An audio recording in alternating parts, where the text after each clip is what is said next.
Welcome to my channel. I am Sirat Sahani. तो all the class 11 students, आज हम पढ़ेंगे क्लास 11th इंग्लिश का chapter we are not afraid to die if we all can be together के some most important question. अगर आप ये question पढ़ लोगे तो आप समझो पूरा चैप्टर प्रिपेयर हो गया आपका। हाँ, पहले आपको चैप्टर की वीडियो देखनी पड़ेगी डेफिनेटली, या फिर चैप्टर को एनसीईआरटी से रीड करो, वीडियो देख के चैप्टर को क्रिस्टल क्लियर कर लो। ठीक है, तो अगर चैप्टर को क्रिस्टल क्लियर करना है तो डिस्क्रिप्शन बॉक्स में मेरी वीडियो गिवन है, we are not afraid to die if we all can be together की क्लास 11th इंग्लिश की प्लेलिस्ट गिवन है, जहाँ पे मैंने अपने डिजिटल बोर्ड पे सभी चैप्टर्स को बहुत डिटेल में, बहुत क्लियर वे में समझाया है। And I am assuring you कि अगर आप उन वीडियो से चैप्टर को पढ़ लोगे एक बारी तो चैप्टर आपके दिमाग में फिट हो जाएगा। ऐसा नहीं फील होगा आपको कि कभी भी मैं ये चैप्टर भूला। जब आप 12th में भी आ जाओगे तब भी आपको चैप्टर की पूरी स्टोरी याद होगी। ऐसा नहीं कि एक बार पढ़ी वीडियो से समझ में आया और आगे भूल जाओगे, नहीं। तो जल्दी से पहले जाके चैप्टर को समझिए। ठीक है, मैंने बहुत अच्छे से चैप्टर समझाया है, एक एक डिटेल्स बताएंगे और उसमें भी क्वेश्चन आंसर्स कवर कराए हैं। आज हम देखते हैं कैसे एग्जाम में जब क्वेश्चन आएगा इस चैप्टर से तो उसे तुम अच्छे से फॉर्म कर सकते हो, चाहे आपका हाफेली हो, यूटी हो या फाइनल में जब ये चैप्टर्स आते हैं। ठीक है, तो चलो देखते हैं क्वेश्चन नंबर 1 से। चैप्टर है we are not afraid to die. ऐसे ही अगर आपको बाकी चैप्टर्स के भी पढ़ने हैं ना इंपॉर्टेंट क्वेश्चन, तो उसकी प्लेलिस्ट भी गिवन है डिस्क्रिप्शन बॉक्स में। चलो शुरू करते हैं हम अपने क्वेश्चन नंबर 1 से। पहला क्वेश्चन है, what preparation did the author and his wife make for their round to the world sea voyage. क्या क्या प्रिपरेशन वो करते हैं? तो भैया बहुत बेहतरीन सा जहाज रेडी करते हैं पहले वो, क्योंकि जहाज होगा तभी तो समुद्री यात्रा पे जा सकते हैं, तो अपना बढ़िया सा जहाज रेडी करते हैं वो। तो ये तो तुम्हें पता है, बट इस आंसर को फॉर्म कैसे करोगे? तो the narrator and his wife wanted to duplicate. तो पहले बताएंगे तो जहाज रेडी क्यों करना था, किस बात की उन्हें प्रिपरेशन करनी थी, तो ये चीज़ आप समझो। डायरेक्टली नहीं कि भैया उन्होंने तो वेव वॉकर रेडी करा था और उसको इतना सारा टेस्ट भी करा था। प्रिपरेशन पहले प्रिपरेशन की किस लिए जा रही थी, जैसे तुम पढ़ रहे हो अपने फाइनल एग्जाम के लिए। ठीक है, तो ये जो है तुम फिर बताओगे कि मैं ऐसी वाली स्ट्रैटेजी यूज़ करता हूँ, मैं इतनी देर पढ़ाई करता हूँ, मैं इतनी देर पढ़ाई करती हूँ। ठीक है, मैं ये वाली बुक्स यूज़ कर रहा हूँ, मैं इस वाली वीडियो से पढ़ता हूँ। ये तुम्हारी प्रिपरेशन की टेक्निक है। ठीक है, तो वो प्रिपरेशन की टेक्निक का गोल क्या था पहले इनका ये बताओगे। तो the narrator and his wife wanted to duplicate the round the world voyage made 200 years earlier बाय कैप्टन जेम्स कुक। ठीक है, तो ये चीज़ पहले गोल एक्सप्लेन करना, ये आंसर फॉर्मेशन का पार्ट है। ठीक है, पहले थोड़ी सी पहले की इन्फॉर्मेशन दी, फिर डायरेक्टली पॉइंट पे आना है। ठीक है, तो चलो देखते हैं। They had been making formidable preparations for the last 16 years। तो इस वॉयज के लिए ये 16 साल से बढ़िया तरीके से प्रिपेयर भी करे थे। तो क्या क्या प्रिपेयर करा था, अब आए, ये है हमारा real answer. First of all they got a boat specially design and professionally build for this purpose. ठीक है, तो बढ़िया सी उन्होंने जहाज़ रेडी करा, अपने लिए बोट रेडी करी। ठीक है, it was a 23 metre 30 ton wooden hulled beauty, या बोट कुछ भी लिख सकते हो आप। They tested it for months in the roughest weathers. Boat मिलने के बाद उन्होंने उसको टफेस्ट वेदर्स में टेस्ट करा। ऐसा नहीं है कि तुमने बोट बना लिया तुम इतने डिफिकल्ट जो है समुद्री यात्रा पे जा सकते हो। इवन वो अपनी फैमिली को भी लेके जाते हो, तो उन्होंने पहले सारे प्रिकॉशंस ले लिए, तो उन्होंने टेस्ट करा उसको।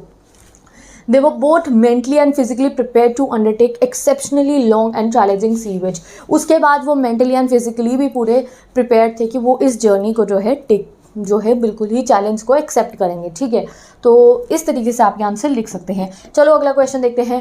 What lesson do we learn from such hazardous experiences when we are face to face with death. ठीक है, तो इस चैप्टर में आपने देखा कैसे वो छोटे छोटे बच्चे भी और पेरेंट्स भी जो है they were face to face death many a times. ठीक है, तो क्या सीख हमें ये चैप्टर देख के मिली कि ऐसी सिचुएशंस में एक इंसान को कैसा रहना चाहिए।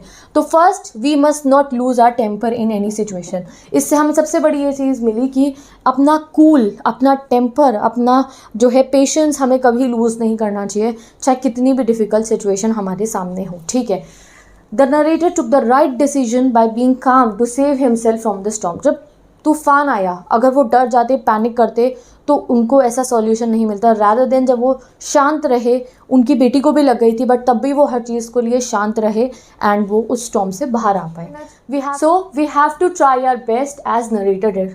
अगर कोई भी प्रॉब्लम आती है तो हमें नरेटर की तरह अपना बेस्ट देना चाहिए।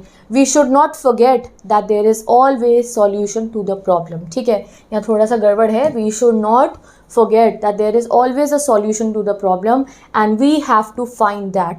So in such a difficult situation we must have faith in ourselves। तो उस प्रॉब्लम को जो है सॉल्यूशन ढूंढने के लिए हमें एक चीज़ की बहुत ज़रूरत है, क्या है? फेथ इन आवरसेल्फ, अपने पे भरोसा रखना चाहिए। When and how did they encounter their first trouble during the sea voyage? तो पहला ट्रबल कब आया था? तो सब बढ़िया चल रहा था, everything went well, till they sailed down the west coast of Africa and reached Cape Town. The Dapperals started on the second day out of the Cape Town.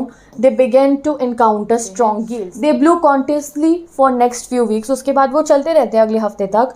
Gales didn't worry them. वो gales जो थी, वो बड़ी बड़ी जो waves थी, वो समुद्री हवाएं आप कह सकते हो, वो उन्हें फिर भी परेशान नहीं करी थी, वो डरे नहीं थे. But the size of the waves was alarming up to 15 metres. But वो जो समुद्री लहरें आ रही थी वो बहुत अलार्मिंग थी, 15 मीटर तक की थी वो. They rose as high as up to the main mast जो था शिप का, वहाँ तक वो लहरें जा रही थी. They expected the weather to improve on the New Year's Day. Sadly, the weather changed, but for the worse. तो उन्हें लगा था कि न्यू ईयर तक शायद वेदर सही हो जाएगा, बदल जाएगा. हाँ, पर वेदर बदला तो, बट और बुरा होने के लिए बदला. ठीक है, तो ये उनके पहले ट्रबल्स थे. पहले गेल्स आई. गेल्स क्या होता है गाइस? गेल्स होती हैं समुद्री हवाएं. उसके बाद ह्यूज वेव्स आई और फिर वेदर बदला. वो भी किसके लिए? वेदर और बुरा हो गया. Who were Larry and Herb? What role did they play? तो लैरी और हर्ब कौन थे और कहाँ से उन्होंने रिसीव करा था, सब बताते हैं. Before heading east from Cape Town the narrator employed 2 crewman. तो इतना डिफ़िकल्ट उनका ये मिशन था ना, इसलिए उन्होंने गाइस 2 एक्सपर्ट सेलर्स जो थे उनको अपने साथ रख लिया. आपने देखा भी उन्होंने भी कितनी हेल्प करी थी. तो वो 4 फैमिली मेम्बर्स ही तो थे, 2 बच्चे और मम्मी पापा. तो इसलिए उन्होंने अपनी हेल्प के लिए 2 एक्सपर्ट सेलर्स को बुलाया था. बट उन्होंने उन्हें ज्वाइन कब करा था? केप टाउन से. ठीक है, तो Before heading east from Cape Town, the narrator employed 2 crewmen. They were Larry Weigel and Swiss Herb Siegler. ठीक है, they were to help them to take one of the world's roughest seas, the southern Indian Ocean. Larry and Herb did their job quite well. When the gigantic wave struck Wave Walker, they continued pumping water out of the boat. तो जिस समय पे वो इतनी बड़ी बड़ी waves जो हैं उनके शिप को जो है टकराती हैं, तो तब पूरे शिप में पानी भर जाता है. पंप काम करने भी बंद कर देते हैं. बट जैसे भी करके दोनों के दोनों जो थे, ये लैरी और हर्ब, इन्होंने 100% अपना आप कहो कि कोशिश करी और जो है वहाँ से पानी बाहर निकालते रहे. किससे? बोट में से. चलो अगला क्वेश्चन देखते हैं. What were the first indications of the impending disaster that ultimately struck them on January 2? तो जैसे कि तुम्हें पता है न्यू ईयर के बाद वेदर और ख़राब हो गया था, तो उसके बारे में एक्सप्लेन करना है. The first indication of the impending disaster came at about 6 PM at January 2. शाम के 6 बजे 2 जनवरी को पहला डिज़ास्टर की उन्हें भनक लगती है. And ominous silence prevailed. और तूफान से पहले आने वाला सन्नाटा पूरे के पूरे एरिया में हो जाता है. The wind dropped. हवाएं रुक जाती हैं. The sky immediately grew dark. पूरा का पूरा आसमान काला हो जाता है. Then came a growing roar. फिर बादल के गरजनों की बहुत तेज़ आवाज़ आती है. A huge vertical wave almost twice the height of the other waves came roaring towards the ship. और तभी क्या होता है, समुद्र में से इतनी बड़ी बड़ी लहरें जो समुद्री लहरों की साइज़ से बहुत ही ज़्यादा थी, उनके शिप की साइज़ से बहुत ज़्यादा थी, वो उनकी तरफ आती हैं. एंड ये जो है डिज़ास्टर, आने वाले डिज़ास्टर की कुछ जो है आप कहो ट्रेलर थे उनके सामने. ठीक है, तो आप ये सब ऐसे ही मेंशन करना. Next question, give a brief description of the narrator's boat. तो ये तो देख लो, ये तो आप कर ही दोगे. तो मैंने आपको भी ऊपर भी कराया था क्वेश्चन. ऐसा डायरेक्ट क्वेश्चन शॉर्ट आंसर्स में आपको मिल सकता है. वो जो 1, 2, 3 मार्क्स वाले आपके एग्जाम में आ सकते हैं ना, कि नरेटर की बोट को डिस्क्राइब करो, तो ये रहा पूरा आंसर. ठीक है, when and with whom narrator begin his voyage. ये भी इंपॉर्टेंट क्वेश्चन है. किस किस के साथ कब नरेटर ने ये वॉयज ली थी. तो नरेटर कौन है? 37 ओल्ड एक बिजनेसमैन है. उनकी वाइफ कौन है? मैरी है. बेटा कौन है उनका? जोनाथन है 6 साल का. डॉटर कौन है? सुजैन है 7 साल की. एंड उन्होंने ये जर्नी जुलाई में 1976 में स्टार्ट करी थी. बिगेन पूछा है. ठीक है, बाद में उनको लैरी और हर्ब भी ज्वाइन कर लेते हैं, ये भी मेंशन कर देना. ठीक है, next question, what precaution did the narrator take when huge wave struck boat on January 2. तो जब बड़ी बड़ी जो लहरें थी वो उनके बोट को स्ट्रक कर दी, तो वो क्या प्रिकॉशंस लेते हैं. ठीक है, तो huge waves came rolling towards the boat. तो जब ह्यूज वेव्स आ रही थी, the howling of the gales and spray was painful to the ears. तो वो आवाज़ और वो जो उनके स्प्रिंकल्स आ रही थी उनके कान पे, वो बहुत पेनफुल थे उनके ईयर्स के लिए. तो first of all they decided to slow down the boat. तो उन्होंने अपनी बोट की जो स्पीड थी उसे धीरे करा. द स्टॉर्म जिब वॉज ड्रॉप, जो स्टॉर्म की जिब होती है, ये होती है स्टॉर्म जिब, जो डायरेक्शंस के लिए यूज़ होती है एक समुद्री जहाज़ में, तो उन्होंने उसको जो है उसको ड्रॉप कर दिया, ठीक है। उसके बाद उन्होंने क्या करा, heavy moving ropes were looped across the stern, ठीक है, उन्होंने रोप्स बांध ली, ठीक है, अपने से लेकर जो उनका शिप की जो रेलिंग्स थी वहाँ तक उन्होंने रोप्स बांध ली, ठीक है। They went through their life raft drill, उन्होंने जो है life jackets and all that सब पहन लिया। दे अटैच्ड लाइफ लाइन्स, ठीक है। Oil skins and life jackets were don't, अपनी स्किन्स पे ऑयल लगा लिया और लाइफ जैकेट्स को सब रेडी कर लिया। Larry and Herb were continuously pumping out water like madman, पागलों की तरह वो शिप में से पानी निकालना शुरू कर देते हैं, क्योंकि उन्हें पता था जितना पानी जितनी जल्दी निकालेंगे उतना फ़ायदा है। तो ये सब वो जो है प्रिकॉशंस लेते हैं, ठीक है। Before heading east, who did the narrator take and why, तो किन को लिया था, उन्होंने हैरी को और स्विस के हर्ब सीगलर को लिया था, जिससे वो उनकी हेल्प करेंगे टैकल करने में सभी समुद्री रास्तों को जो उन्होंने कवर करना था। What happened on their second day out of the Cape Town, ठीक है। तो ये वही क्वेश्चन है, देखो अलग अलग लैंग्वेजेस में पूछे गए हैं। ऊपर ऐसा एक क्वेश्चन हमने करा था, on their second day out of Cape Town they began to encounter strong gales, the gales did not worry them, but the size of the waves was alarming and it was up to the 15 meters as high as their mainmast। तो ये हुआ था, आप short में explain कर सकते हो। Next question, what was the impact of the wave on the narrator's wave walker, तो वो जो इतनी जायनाटिक वेव आई थी तो उसका क्या एक इफेक्ट पड़ा था उनकी बोट पे। तो a torrent of green and white water broke over the ship, तो बहुत सारा ग्रीन और वाइट कलर का पानी उनके शिप में आ जाता है। His head smashed into the wheel and he was flying overboard sinking below the waves, तो आपको याद होगा उनका सर जो है व्हील में लग जाता है और वो जो है पूरा ऐसे कभी इधर गिर रहे थे कभी उधर गिर रहे थे, ठीक है। His left ribs cracked and his mouth filled with blood and broken teeth, ठीक है, उनकी रिब्स टूट जाती हैं, उनके पूरे के पूरे जो ब्लड है वो जो है उनके मुंह में भर जाता है, क्योंकि उनका जो टीथ था वो टूट गया था। A tremendous explosion shook the deck and water filled inside the boat, deck जो होता है, जो फ्लोर था उनका, उसके ऊपर पानी बहुत सारा भर जाता है क्योंकि वो टूट जाता है। The Wave Walker was capsizing and her mast almost horizontal, Wave Walker बिल्कुल बैलेंस नहीं कर पा रहा था और जो वेव वॉकर का मास्ट था वो हॉरिजॉन्टल हो गया था, यानी कि पूरा शिप ऐसे पलट रहा था। तो ये हुआ था, ठीक है। नेक्स्ट क्वेश्चन देखते हैं, why were they not getting any replies to their mayday calls, तो वो मेडे कॉल्स जब लगा रहे थे क्यों रिप्लाई नहीं आ रहा था। They were not getting replies in the Mayday calls because at that time they were in the remotest part of the world, तो वहाँ कनेक्शंस नहीं थे।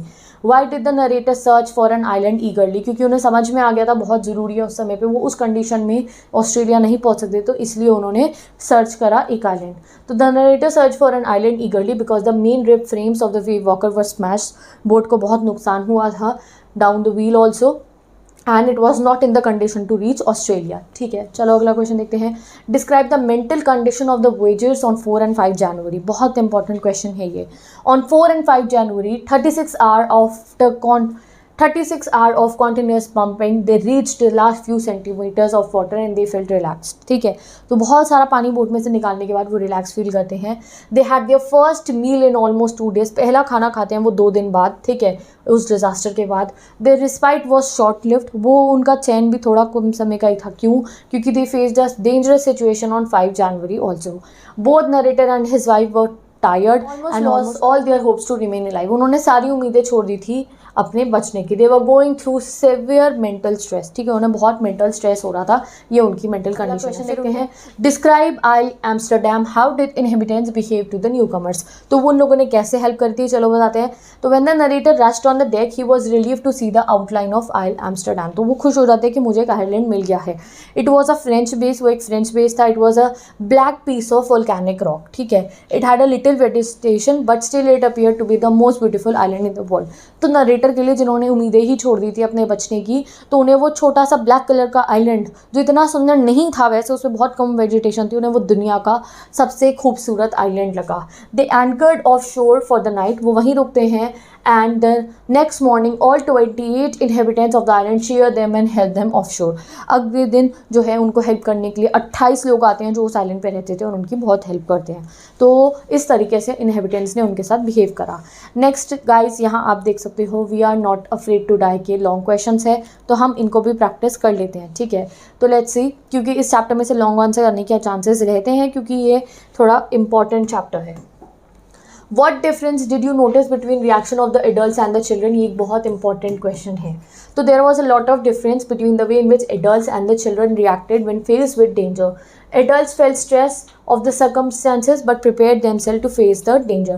तो वो stress भी थे but उन्होंने preparation भी करे, जैसे कि Larry and Herb were continuously pumping out the water and the narrator did all the repair work that was urgently needed. The children suffered a lot. बच्चों ने भी बहुत सफ़र करा. Sue had a big bump over her eyes and a deep cut on her arm, but still she did not say anything to her parents because she could see that her father was trying hard to save them all. तो बच्ची को बहुत चोट लगी थी, जो आप कहो सू नाम है इसका. सू जो है कितनी ज़्यादा आप कह सकते हो स्ट्रॉन्ग थी, उसको इतनी चोट लगी थी, उसका पूरी ये वाला एरिया सूज गया, तो उसको डीप कट था पे. पर वो अपने पेरेंट्स को ही नहीं कहते मुझे दर्द हो रहा है, मुझे परेशानी हो रही है. क्यों? क्योंकि उसे पता था कि उसके फादर पूरी कोशिश कर रहे हैं उन लोगों को बचाने की. ठीक है. John acted courageously and boosted the morale of his father by saying that he was not afraid to die. वो भी अपने फादर को जो है इनक्रेज करता है कि he is not afraid to die if they all can be together. वो एक मोटिवेशन की तरह काम करता है उनके फादर के लिए. ठीक है. जॉनथन है. ठीक है. जॉन से कंफ्यूज मत हो ना, जॉनथन फुल नाम है उसका. On 5th January, when the narrator and his wife lost all hopes of survival and became depressed, Sue gave him a cheerful card in which she had drawn the caricatures of her parents inside the card. There was a message to hope for the best. ठीक है. तो सू भी जब उसके parents बहुत ज़्यादा जो है डिसहार्टन हो जाते हैं तो वो कार्ड देकर अपने पेरेंट्स की जो स्पिरिट्स है उनको चेयर करती है. After this the narrator became much more determined to save the life. उसके बाद नरेटर को एक अलग सी मोटिवेशन आती है और वो मैप खोल के पूरा रास्ता ढूंढ लेते हैं एम्स्टरडैम का. ठीक है. नेक्स्ट क्वेश्चन देखते हैं. ये है last question. How does the story suggest the optimism helps to endure the stress. यानी कि ऑप्टिमिज्म, पॉजिटिव सोच, पॉजिटिव एक्शंस आपको अगर स्ट्रेसफुल सिचुएशन में अगर आप रखोगे तो वो आपको उससे बाहर निकाल सकते हैं. इसका बेस्ट एग्जांपल है ये chapter. The story suggest that optimism certainly helps to endure the stress. The behavior of the 4 adults during crisis bears it out. Right from the evening of the 2nd January, Larry and Herb started pumping out water. They worked continuously. उन्होंने नहीं सोचा रहे अब तो हम मर जाएंगे, उन्होंने पूरी कोशिश करी, पॉजिटिव रहे वो कि नहीं हम बचेंगे. They worked continuously, excitedly and cheerfully for 36 hours. वो पानी निकालते रहे बाहर शिप में से. They remained optimistic while facing an extremely dangerous situation. The narrator did not lose his courage, hope and presence of mind while facing problem. ना ही उन्होंने अपना presence of mind खोया, ना ही courage और ना ही hope. He did not worry about the loss of equipment. उन्हें equipments की कोई चिंता नहीं हो रही थी. He used whatever was available there. उन्होंने सब चीज़ों को use करा. His self confidence and practical knowledge helped them to steer out and reach Amsterdam. ठीक है. तो जब उनको जो है उन्होंने अपनी knowledge and साथ ही के साथ उनके बच्चों ने भी उन्हें बहुत सपोर्ट करा ये सब करने में. Mary did not lose hope and courage and stayed at the wheel for all those crucial hours. और मैरी उन्होंने व्हील संभाला पूरा का पूरा इतने क्रूशियल समय में. तो इस तरीके से आप ये आंसर कर सकते हो और साथ में आप बच्चों के भी दोनों पॉइंट्स हैं वो भी ऐड कर देना क्योंकि वो मैंने आपको ऊपर कवर करवा दिया था. तो with this guys we have covered most important question of class 11th English chapter we are not afraid to die. यहाँ से अगर आपने ये क्वेश्चंस कर लिए हैं तो आप चैप्टर का बाकी क्वेश्चंस भी बहुत अच्छे से सॉल्व कर पाओगे. तो now I am ending this video. अगर आपको नोट्स है क्लास 11th इंग्लिश के डिस्क्रिप्शन बॉक्स में लिंक गिवन है मेरी IG का, वहाँ से आप ले सकते हो. अगर आप इंस्टाग्राम नहीं चलाते हो तो पिंड कॉमेंट में चेक कर सकते हो. कोई क्वेरीज है तो आप मुझसे पूछ सकते हो. एंड 11th इंग्लिश की प्लेलिस्ट चेक कर सकते हो, वहाँ पे सभी चैप्टर्स भी है और इंपॉर्टेंट क्वेश्चन भी है, राइटिंग सेक्शन भी है. तो हम मिलते हैं नेक्स्ट वीडियो में. Bye bye, take care and best of luck.